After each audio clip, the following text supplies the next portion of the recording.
آج کی اس ویڈیو میں ہم آپ کو بتائیں گے کہ معروف صحافی اور یوٹیوبر صدیق جان پر تشدد کے بعد سینئر صحافی ارشد شریف کی گرفتاری کا مطالبہ زور پکڑ گیا ہے۔ ذرائع کے مطابق گزشتہ روز ارشد شریف نے گوادر میں ساتھیوں کے ساتھ مل کر نوجوان صحافی صدیق جان کو بدترین تشدد کا نشانہ بنایا تھا۔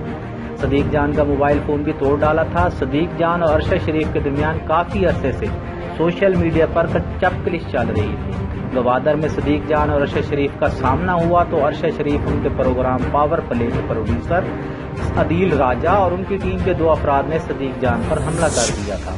ارشد شریف اور ان کے ساتھیوں نے صدیق جان کو نیچے گرا کر گھونسوں اور لاتوں سے بدترین تشدد کا نشانہ بنایا۔ موقع پر موجود ذرائع کے مطابق صدیق جان کو شدید چوٹیں آئی ہیں اور وہ زخمی ہوئے۔ یہاں یہ واضح رہے کہ صدیق جان نے انتہائی کم وقت میں بھرپور مقبولیت حاصل کی۔ یوٹیوب پر ان کے تجزیوں پر مبنی ویڈیوز کو لاکھوں لوگ دیکھتے ہیں۔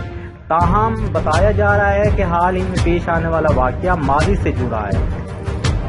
اینکر پرسن اسد اللہ خان نے اس واقعے کے حوالے سے بتایا کہ دونوں صحافیوں کی سوشل میڈیا پر پہلے ہی سے کافی تکرار ہو چکی ہے۔ اس تمام صورتحال میں سوشل میڈیا پر صارفین ارشد شریف کی گرفتاری کا مطالبہ کر رہے ہیں۔ گزشتہ روز سے سماجی رابطے کی ویب سائٹ ٹویٹر پر ٹاپ ٹرینڈ کر رہا ہے۔ عدیل حبیب نے ٹویٹ کرتے ہوئے کہا کہ مین اسٹریم میڈیا سے کسی بھی شخص نے ارشد شریف کی صدیق جان پر تشدد کی مذمت نہیں کی۔